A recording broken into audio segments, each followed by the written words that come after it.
नमस्कार, आप देख रहे हैं एनएस मीडिया और मैं हूं आपके साथ विकास कुमार। कहते हैं कि जो ना जब तापमान बढ़ता है ना तो प्रचंड सीमा को पार कर जाता है। वही तापमान जो है बिहार में इन दिनों जो है सूर्यदेव का देखने को मिल रहा है। दूसरे तरफ जो है एक तरफ जो है के पाठक जी हैं जो शिक्षा विभाग के मुख्य अपर सचिव हैं बिहार के। कल दोनों तरफ से अगर बिहार में प्रशासनिक जो कहते हैं ना हुक्मरानों का जो तानाशाही है, एक तरफ उसका गर्मी को देखने को मिला तो दूसरा तरफ प्रचंड जो है धूप की गर्मी को देखने को मिला। इसी कड़ी में आज तड़के सुबह हम मौजूद हैं बांका का आज़ाद चौक स्थित जो है, यहाँ पे काफ़ी बुद्धिजीवी वर्ग रहते हैं। कहते हैं पढ़े लिखे मोहल्लों का जो मोहल्ला कहा जाता था यह क्षेत्र कहा जाता है। इस क्षेत्र के लोग चाहे वो वकालत हो, पत्रकारिता हो, समाज सेवा हो, राज्य स्तर पे हो, राष्ट्र स्तर पे हो, अपने आप में एक नाम रखते हैं। मैं मिलाना चाहूँगा एक हमारे बहुत ही अभिभावक तुल्य जो है बड़े भाई हैं, उनसे। संक्षिप्त सर आपका परिचय बताएंगे, आपका शुभ नाम? मेरा नाम मनोज कुमार झा। सर आप पेशे से क्या करते थे? हम तो अब रिटायर कर गए हैं। पहले मैं अभिजीत ग्रुप में एज एन HR मैनेजर था। उसके पहले बरौनी में पुंज लॉयड में सर्विस करता था। उसके पहले कहलगांव में पावर प्लांट में मैंने एडमिनिस्ट्रेटिव अफसर का पोस्ट संभाला है। अब रिटायरमेंट के बाद अपना घर में बैठ आराम करो। सर चूँकि आपको बाहर का ज़्यादा लंबा तजुर्बा है, बाहर का विकास आप देखते हैं, बाहर में जो कितनी सुंदर खूबसूरत सड़कें होती है, खूबसूरत सी सुबह होती है, पति पत्नी आराम से रोड पे टहलते हुए जाते हैं, क्या ये चीज़ बांका में है? आपको लगता है कि बांका में आप सुरक्षित हैं, यह सब तरह से व्यवस्था है? नहीं, सबसे बड़ा यहाँ का ट्रैफिक प्रॉब्लम सबसे बड़ा प्रॉब्लम है। यहाँ पर चलना मुश्किल हो रहा है। ये जो टोटो अभी चल रहा है ना, ये किस वक़्त कहाँ मोड़ देगा, किसको कहाँ धक्का लग जाएगा, कहना मुश्किल है। रोड की स्थिति कमोबेश टाउन एरिया में ठीक ठाक है। नाला का प्रॉब्लम है, नाला का उढ़ाई हो जाता है तो फिर ठीक होता है। वैसे हम लोगों का बांका में करीब करीब सामान्य स्थिति में ठीक ही है। बाकी अगर साफ़ सफाई की बात की जाए, यहाँ पे नल जल योजना का बात किया जाए, यहाँ पे अनेक प्रकार के जो नगर परिषद में, चूँकि आप भी जानते हैं फंड बहुत आता है विकास के लिए। विकास के लिए करोड़ों अरबों रुपए आते हैं, चाहे नगर निगम हो चाहे नगर परिषद हो। तो आपको क्या लगता है जितना % फंड पैसा बांका नगर परिषद को मिल रहा है, सरकार राज्य सरकार हो या केंद्र सरकार हो, मिल रही, उतना यहाँ पे विकास में खर्च हो रहा है? उसके विषय में तो मैं अधिक जानकारी नहीं दे सकता हूँ, लेकिन एक म्यूनिसिपैलिटी से जो पानी का सप्लाई होता है, शायद हम लोगों को जैसा ज्ञान में है कि वो PhD के अंदर में चला गया है। तो महीना में ही करीब करीब 10 दिन पानी बंद ही रहता है, जबकि इतनी प्रचंड गर्मी चल रही है। अभी तो इनको रात दिन पानी छोड़ना चाहिए ताकि लोग आराम से नहाए, आराम से पानी पिए। लेकिन हम देख रहे हैं कि प्रचंड गर्मी में भी जो है 10 दिन करीब करीब पानी बंद ही मिलता है लोगों को, शहरवासियों को। ये तो बांका नगर परिषद का हाल हो गया। अब चलते हैं देश पर। कल के पाठक जी तो ज़बरदस्त तापमान दिखाए, नीतीश कुमार जी को घुटने के पल लाने का कोशिश था, लेकिन महामहिम राज्यपाल ने अनिश्चितकालीन समय के लिए स्कूलों को बंद कर दिया। एक तरफ राजतंत्र, एक तरफ अधिकारियों का तंत्र, इन चीज़ों को आप कैसे देखते हैं, चूँकि आप बहुत पढ़े लिखे लोग हैं? देखिए, कुछ हद तक तो के पाठक जी अपने रास्ते पे सही है, क्योंकि यहाँ की शिक्षा व्यवस्था जो है, हमको लगता है 1990 के पहले से ही 85, 86, 90 से स्टार्ट हो गया था। यहाँ का शिक्षा व्यवस्था करीब करीब ध्वस्त ही हो चुका था। जब चरवाहा विद्यालय हुआ करता था, हम लोगों के क्षेत्र में भी होते थे। मैं नहीं बोलने को जा रहा हूँ चरवाहा विद्यालय के बारे, लेकिन हम पूरे सूबे की बात कर रहा हूँ। यहाँ की जो हम लोगों ने TNV कॉलेज से जो पढ़ाई किया था, उस वक़्त का TNV कॉलेज, मैं 1973-75 में इंटरमीडिएट का छात्र रहा हूँ, तो लगता था कि किसी कॉलेज में पढ़ रहा हूँ। गर्व होता था कि मैं TNV कॉलेज का विद्यार्थी रह चुका। और अभी वो TNV कॉलेज जो है, अब इधर की तो मैं बात नहीं कर सकता हूं, लेकिन आज से करीब 8-9 साल 10 साल पहले मैं TNV कॉलेज के कैंपस में गया था, तो मुझे खंडहर जैसा प्रतीत हो रहा था। वो ईस्ट ब्लॉक, वो वेस्ट ब्लॉक की खिड़कियां टूटी हुई हम देखे थे। तो व्यवस्था तो कुछ को तो आगे आना होगा, कुछ सुधार करने के लिए, तो उसके लिए कुछ कड़वापन पीना पड़ता है, विस्पान करना पड़ता है। तो वो के पाठक जी कर रहे हैं। थोड़ा सा अधिक जा रहे हैं, तो उसके लिए तो यदि कोई कुछ करता है तो थोड़ा बहुत तो इग्नोर, थोड़ा सा ओवर स्मार्ट बन जाता है, जिसके चलते नीतीश कुमार जी भी इग्नोर कर रहे हैं। हम लोग तो न्यूज़ पेपर पढ़ते हैं तो इतनी शिकायतें हो रही है, लेकिन फिर भी नीतीश कुमार जी के पाठक को छूट दिए हुए हैं कि भाई आप सुधार कीजिए, और वो सुधार कर रहे हैं।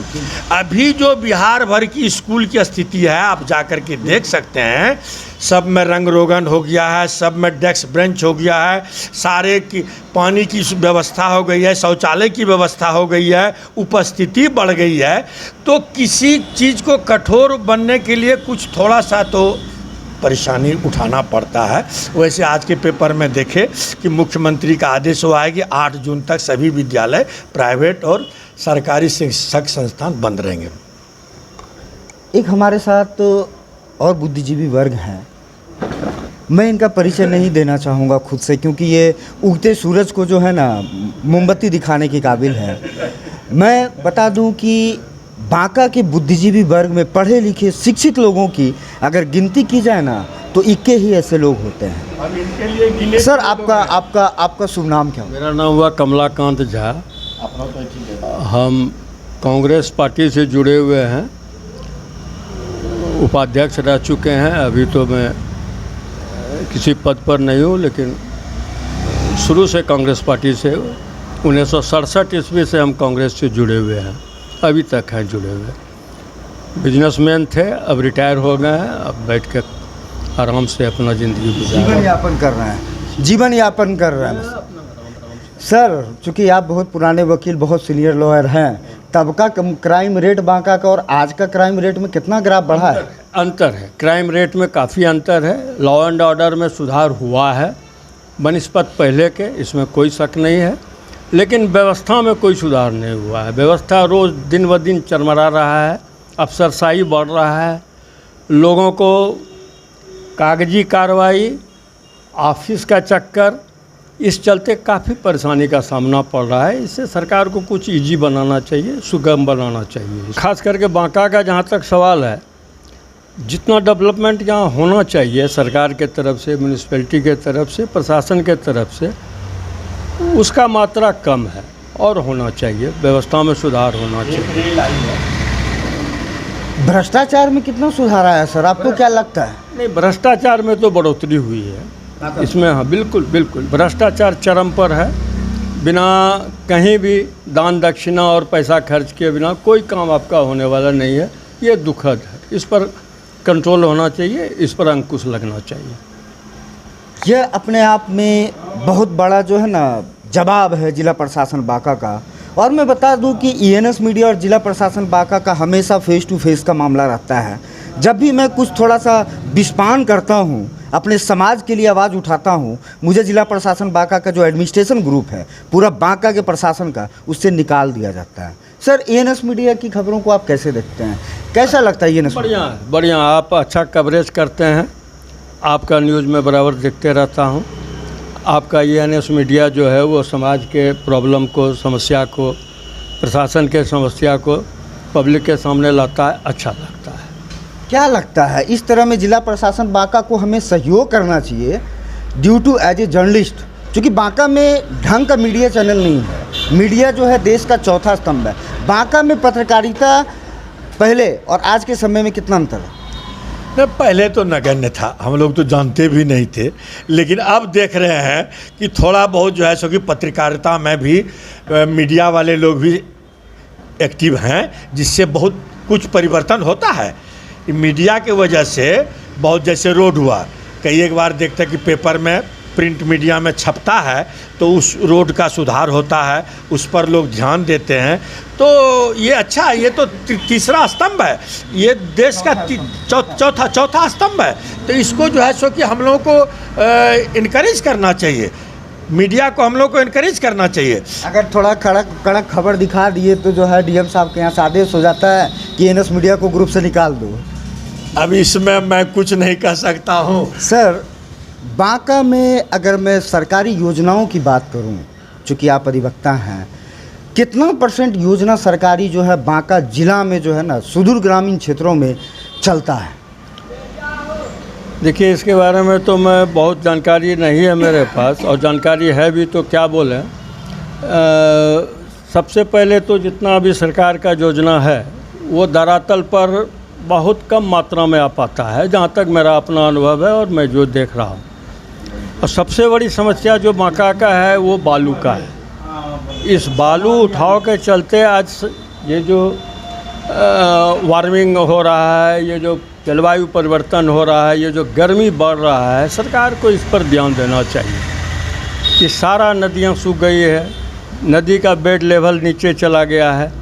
आज स्थिति ये हो गया है कि इस बालू के चलते इतना समस्या खड़ा हो रहा है, ओवरलोडेड ट्रक के चलते सड़क की स्थिति खराब हो जाती है, क्राइम बढ़ रहा है इससे। तो इस पर सरकार को सोचना चाहिए। पानी का लेवल नीचे चला गया है, आम आदमी त्रस्त है इससे, सरकार को इस पर ध्यान देना चाहिए। मैं ज़्यादा समय नहीं लेते हुए आप लोगों से आग्रह करूंगा, सर ENS मीडिया का खबर कैसा लगता है? बहुत बढ़िया लगता है, बहुत बढ़िया लगता है। लेकिन एक बार ENS के माध्यम से मैं पुनः कहना चाहता हूँ, जिला प्रशासन से लेकर के मंत्री से लेकर के मुख्यमंत्री तक से मेरा गुहार है, ये बालू उठाव का कार्यक्रम को रोका जाए, नहीं तो यहाँ पर पानी के लिए बूंद बूंद के लिए बिहार के लोग मर जाएंगे पानी के बिना। इसलिए कि पानी की सतह बिल्कुल अब 120 से 150 फीट पर अब सबमर्सिबल जा रहा है। 2 साल में अब कितना पे चला जाएगा कहना मुश्किल है। इसलिए बालू के उठाव को रोका जाए, ये जिला प्रशासन से लेकर के मैं सूबे के मुख्यमंत्री से आग्रह करता हूँ। निशब्द हूँ, फिर सूरज को मोमबत्ती दिखाने वाले सर ने बहुत बड़ी बात बोल दी। बहुत बहुत धन्यवाद। आप देखे थे ENS मीडिया, मैं विकास कुमार।